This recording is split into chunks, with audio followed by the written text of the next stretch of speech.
Okay, welcome everyone to this North Pacific University lecture. I'm Wonderess, for those who don't know, and I'm so happy to join you today to talk about the soul. So I'll just tell you how it's going to function. I'm going to split it into two parts. It shouldn't take too long to explain. I'm looking at a 20-minute mark here to explain both sections. So I'll talk first about the nature of the soul, kind of the metaphysics of it, through the eyes of Aristotle and Thomas Aquinas.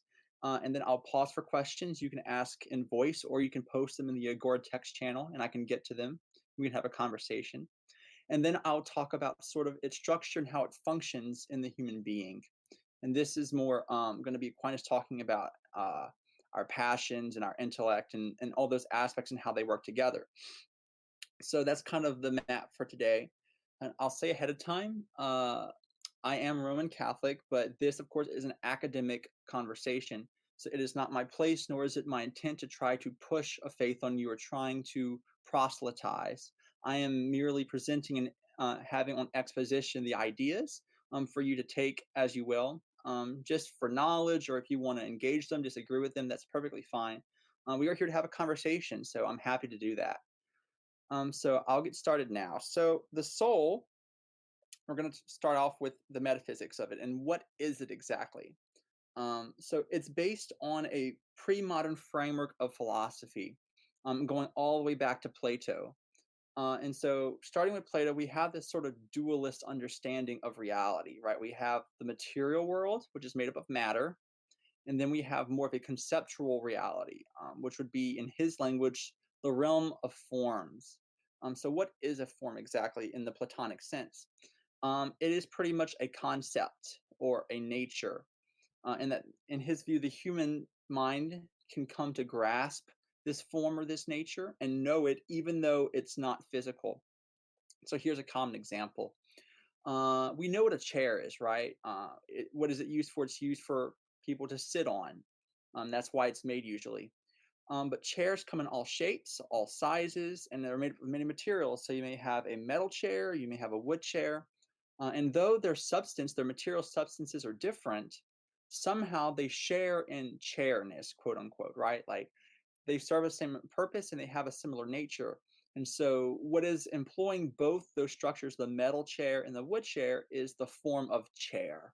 So, they're sharing this purpose in this nature. And so, we can come to ascertain that purpose by seeing how they're used and whatnot. And so, Plato will say that this isn't something that's manifested or created by the human intellect, but rather it is something that exists independently out there somewhere. He wasn't very specific, but he thought the realm of forms was an actual reality that is kind of illumined through the physical world. Now, Aristotle, we're going to talk about next, and Aristotle was a student of Plato, so you see him very much engaging with and revising a lot of his teacher's ideas. And so Aristotle talks more about a form and a more material way, and I'll explain that. Plato was a mathematician and Aristotle a biologist, and that kind of shows in how they presented their philosophies. So I'm about to give you a big word now, and this is kind of Aristotle's theory of the human nature, the human soul and body together, and it's called hylomorphism. That is hylomorphism, Hylomorphism, hylomorphism. And this is a theory that the form of a person is very much manifested in their physical self. So the way we would describe it is the cells, the atoms, and all that is the material, physical aspect of the human person. And the form of the person, the soul of the person, the spirit of the person, the anima, ANIMA, is this life force essence of the person. So it's not like today, like we call it the post Cartesian model, where the soul is this thing that just like is housed in the body or like is kind of just somewhere in there and then it can pop out and come back in. That's a very Rene Descartes sort of view. But to Aristotle and Aquinas, it's very much fused. So that which makes the cells grow and mutate and reproduce and things like that, that is the soul, the life force. So let's say this is just an example, but if I cut my hand off and the hand ceases to live because the cells stop working, right? They have stopped being nourished and whatnot. The soul no longer exists in the hand because it's dead. So it's very much this sort of concept that our whole body, every aspect of ourselves has soul because it's living and going through this life creating process. And Aquinas takes this Aristotelian ideal and very much continues it. So the way he kind of rectifies this, because in Christian theology, there's this concept of once you die, the soul is separated from the body, and so the soul goes up to heaven or purgatory or hell or any of these number of places. And so Thomas would say, well, the body and soul are meant to be one. The human person is both body and soul, and neither one or the other can exist without the other being present in its fullest form. That's its nature. So he would say that our separation is unnatural because of original sin, right? When Adam and Eve or the respective individuals in the past sinned, it damaged the nature of the human being.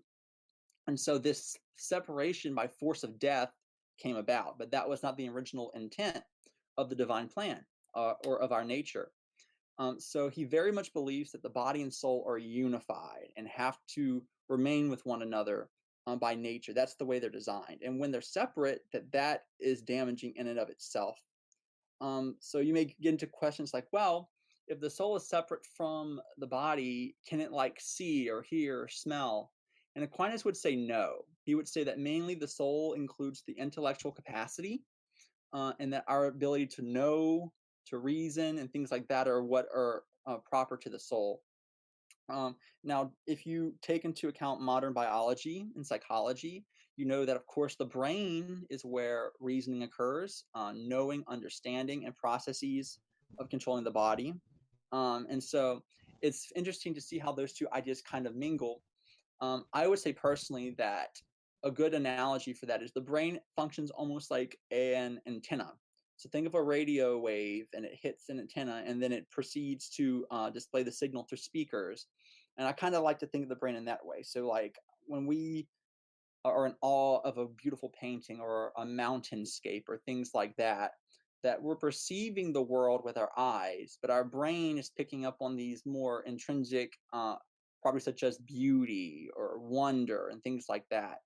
That's being caused by physical response, but these more metaphysical aspects are coming forth through the brain through metaphysical means. Um, so this can all get very hairy because you come into what's called the mind body problem. So if you cut a brain open, you don't see a actual memory of a bicycle in it, right? You see chemicals, you see synapses and things like that. If you stick someone in like a machine and you say bike, you see certain parts of the brain light up, right? And we say that's where the bike is. It's these particular synapses firing. But that itself doesn't translate to bike necessarily. And so we have this problem is how do concepts and these immaterial abstract aspects of the person come forth from and connect to physical stimuli? So how can my eye see light bounce off of a bike, come into my eye, and then those patterns become and are recognized as concept bike? That's very difficult to reconcile. And so I think Aquinas would say that these faculties, this sort of bridge has to come from the metaphysical side, not from the physical side. But there is no distinct mechanism that we know of as of yet that helps to bridge the gap, but it's still an interesting question nonetheless. So that's the first part. I mainly want to cover kind of the metaphysics of the soul and how it interacts with the body within the hylomorphic worldview. So if you like to ask questions now, I'm open. You can text them or you can just tell them to me and we can talk about it. Okay, is what I'm saying making sense? This sort of concept of body and soul are unified in this sort of life-giving relationship. The physical being like the cells and whatnot, and the soul being kind of that underlying essence that allows the life-giving process to continue.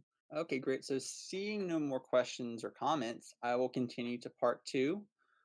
And this is going to focus more on how the soul functions. What is its different aspects? And this, of course, because the body and soul are so closely connected, they kind of once again connect in this way. So here's the simple structure. You have at the top the intellect. So this is our ability to reason. This is our ability to understand, to make decisions and whatnot. Below the intellect, you have the will, and that is that part of ourselves that desires or orients towards something, a good, a bad, an aim.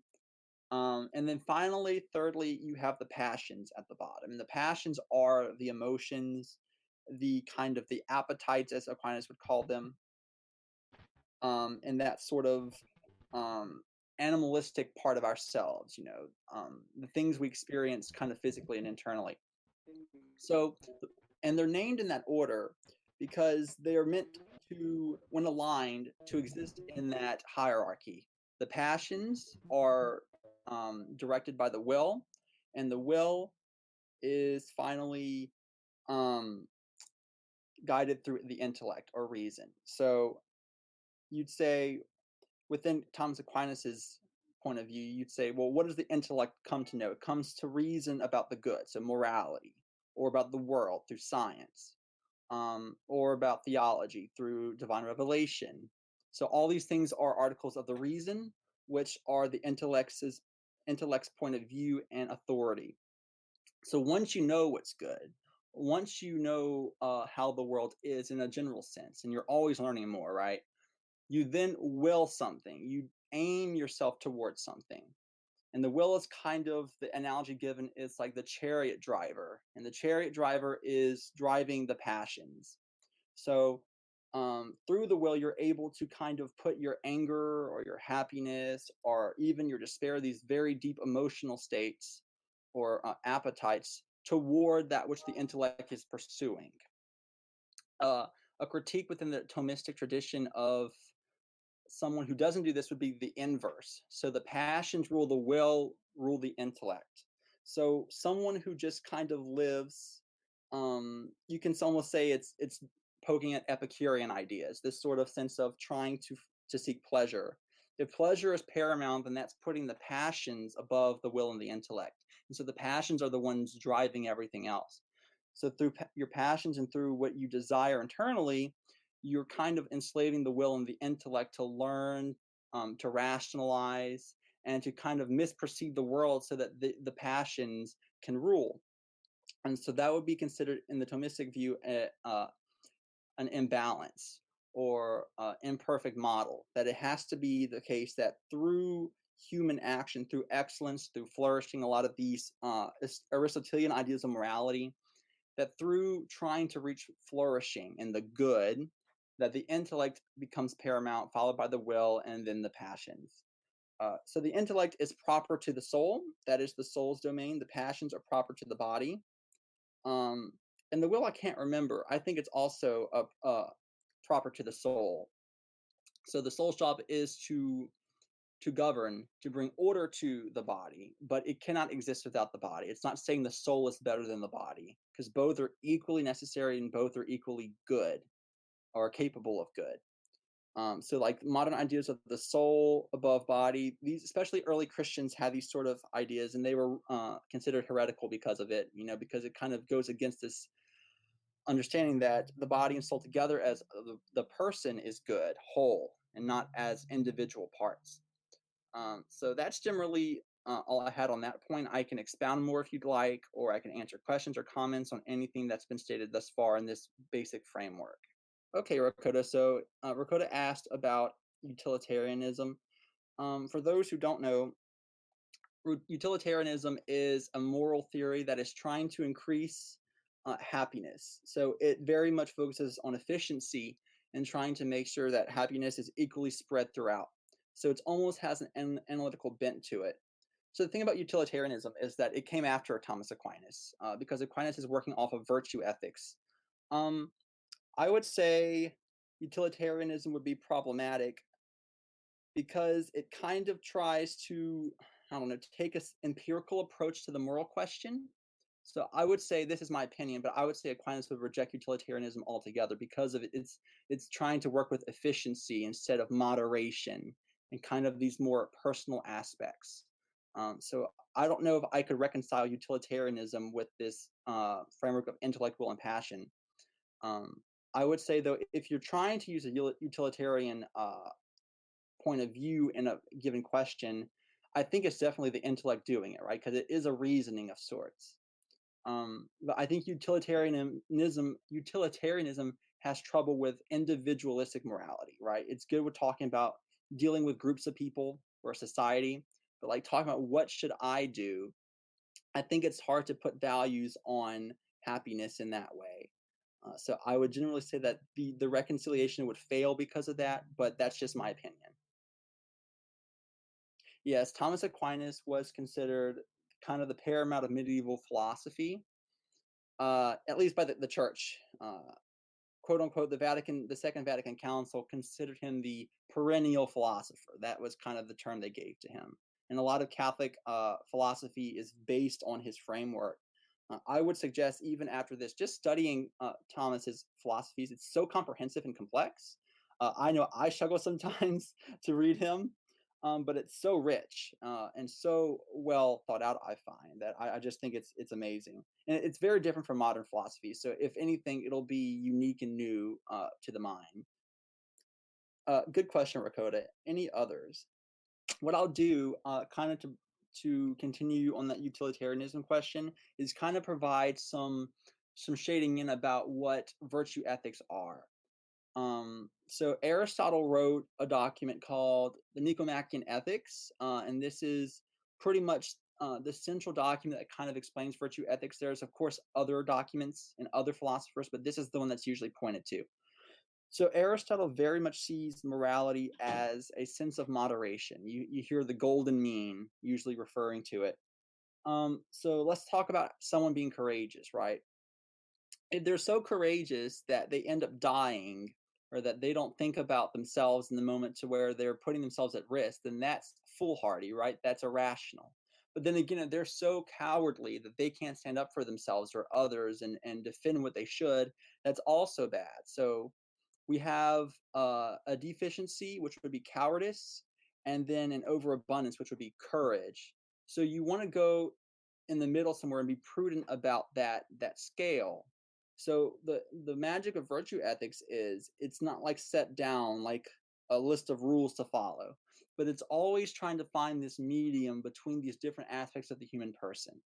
So it's not like Kant's categorical imperative where you can never lie ever because lying is bad, but it's very much trying to see, well, if we take that into account and never lie, then we can end up putting someone at risk. The common example is if your neighbor lent you the chainsaw to use to cut a tree down, and they come with someone, uh, unconscious, and they decide they want their chainsaw back, and they ask you at the door, and you can assume they're going to use the chainsaw to hurt the person. You would lie and say, "Well, I don't know where it is," or you do what you can to protect the person, and that would fail under the deontological argument that Kant has.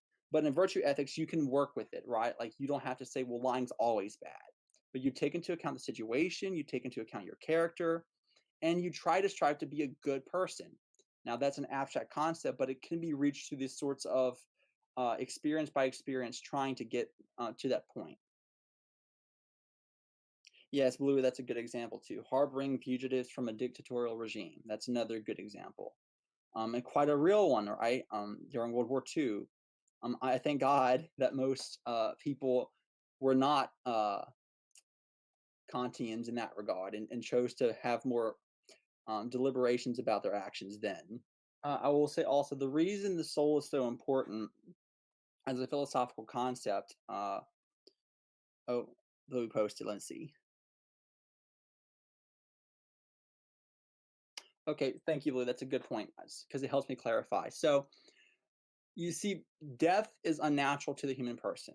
Death is a consequence of the fall of man at the beginning. So, death being unnatural, it causes an unnatural separation of body and soul. It causes disunion, discord. Um, and so, the going to heaven is itself an effect of it. It's kind of how God was able to try and fix the situation through Christ. So heaven is an alternative that occurs because of we were separated at death, so we have to put our souls somewhere instead of just dying into the ground, and that's heaven. This is going to be rectified within Catholic theology at the end of time when a new heaven, a new earth is created, and body and soul are unified again. So those who have died, for instance, in theory, who are in heaven, they're stuck separate from their bodies, but that's a temporary state. So going to heaven is not a permanent state, but a temporary until new heaven and new earth are created, and that's kind of a Book of Revelation thing. So after we die, to answer your question, our soul is separated from our bodies, and because the body in its imperfect form is no longer limiting the intellect of the person, uh, we are able to know all that is true. And I'm bringing in some theology on hell here because I think it's important to rectify. People often say, "Well, Christianity states that people who are bad, God bangs the gavel and they're damned to hell because they are bad and that's their punishment." But it's a lot more nuanced than that. So let's say I'm going to use myself. I die and go to heaven. So if I'm in the presence of God, I'm in the presence of truth and love itself. That those are understandings of God's nature. The truth and love itself reflects fully on myself, knowing all that is good, all that is bad now. Because my intellect was damaged at the fall as well. As human beings, we're imperfect. So our ability to know what is good and what is bad is kind of weakened. And our will is weakened. It's hard for us to make ourselves do something or be faithful to things by our nature. But in heaven, that's all gone away. So I have two choices. Either my soul, my choices in life, um, were not so damaging that I can stand to be in the presence of truth itself. I can stand to be in the light of love. Or I have chosen to deify myself through pride, through anger, through injustice, that I cannot stand that light. It burns because that truth is so painful. That truth uh, at my very being is repulsive. I reject God through my actions, through my choices in life. And so I must go to the only place where that light is not present. And where is that? That is what we call hell. Hell is that place where God's light is not fully present. And so it is manageable to exist there. But you see, hell is often displayed as a place with flames, and it's painful. Why? Because that separation in and of itself is scarring, because it is against the human nature to be separate from God. And that separation is very, very painful. And so that is kind of the mechanism of suffering in hell. It isn't that there's fire, it isn't that God has kicked us there, but it's through our actions, we either have chosen to unite with God or we haven't. So it's very much on us. It's not a God damning with a gavel thing. It's very much us choosing where we want to go and what we wish to spend eternity as. So that was a long answer to your question. I'm sorry, but that kind of tells you the process. I'm glad, Rakota. I will say, if you hear something dumb come from Christians, I would like to think that odds are that the concept has not been rightly explained or there's a miscommunication. Because there's been many centuries of this sort of, debate and conversation on what these concepts are. What is heaven? What is purgatory? What is hell? What is sin? And so it's very much been reasoned through the centuries. So there usually is a good explanation, I think. It's just in modern culture, it's hard to get to them because they're buried under, academic treatises or people just thinking they know what they're talking about and they just spread ideas. So that's my little take on that. Any other questions or comments? I'll even take a disagreement. If there's an argument against what I've said, I will happily listen to it and we can talk about it. Hi, Janice. Can we hear you now? I'm trying to figure out how this works. I've never been in one of these discussions. I'm asking if you can understand me now. There's a fair amount of background noise, so that's part of the process, probably. I can hear you now. Yeah. Okay. What I was trying to say earlier was that from my understanding, and from I've discussed this with one or two other people, call them that for lack of a better word, um, that the soul is multidimensional, and that it surpasses spatial and temporal dimensions. In other words, it surpasses the normal four-time space that we have, or that we understand, that we perceive as best we can. Um, I'm given to understand that it's actually 12-dimensional. What this means, I don't precisely know, but but what I will say, this is an opinion and a belief, um, and I'm open to discussion on this. I do distinguish between the spirit and soul. I see the soul as a limited object, and the spirit is boundless. So that's basically all I had to say. I'm curious what you and maybe what other people seem to think about that. I can't hear anybody but you, so I'm not sure how to set that up yet. So go ahead if you have anything to say, please. Okay, well, thank you for the comment. You can't hear other people because they've elected to silence their mics and they're typing in the Agora text channel, so that's why. But your 2 points, I think the first one about the soul being like part of the 12th dimension, I think it's a really cool concept, and I had to research it more.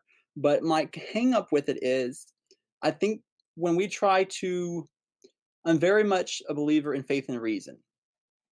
As people who know me know, that's one of my main shticks that I talk about. But I fear trying to apply scientific concepts, which, like, what are dimensions of space and time? These are empirical realities, right? This talks about the physical aspects of our world.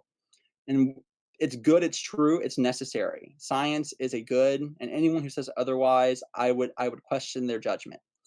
But it's hard to apply scientific inquiries and reasoning to more metaphysical things, such as the soul, which I think is more a place for philosophy and theology. So when we talk about like the dimensions, which are about originally you have space and then it goes into the temporal dimensions, I question if we can talk about it in that way. On your comment on soul and spirit, I'd like to hear just to understand more. What's the difference between the soul and the spirit to you? I don't know. I've never really. There's a lot of things that I'm not rational. One of them. I've never tried to define soul. When 12 dimensions, a soul possessing 12 dimensions came to me, it literally was not anything to do, as far as I know, with M theory. That was only later thought that I put it together. And like I said, I'm perfectly open to this debate and discussion on that. I have no idea what it means. I just know that from I couldn't say, it just bubbled up from within, and that was it. There was no traceable source. It's like a lot of things in these regards. Madness on, if you want to call it that, in my blog there at the forum, or here on some of the stories I've shared here on the Discord, and especially with y'all when I was part of your channel. These are just things that came to me, that happened to me. They weren't really subject to analysis. So the M theory came to me after the fact. The 12 dimensional thing just came to me. I was aware of M theory, but I knew very little about it at the time. And that's pretty much all I have to say. Okay, I respect that in your subjective experience, like you've come to see these concepts and understandings. I think it's beautiful in a way. So perhaps down the road, given some time to think about it, we can have a conversation on it and kind of flesh it out more. But I do think it's an intriguing idea for sure. Well, seeing none, I think I'll end it here. I want to thank y'all all for coming. And I do want to plug Cosmo's going to do a lecture next Friday on socialism.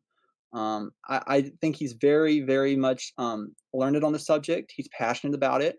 So I hope to see y'all there. Until then, that's all for me. I'll be in the Agora for a while just for casual talk. But this will end the recording and the actual lecture. So thank y'all again for coming.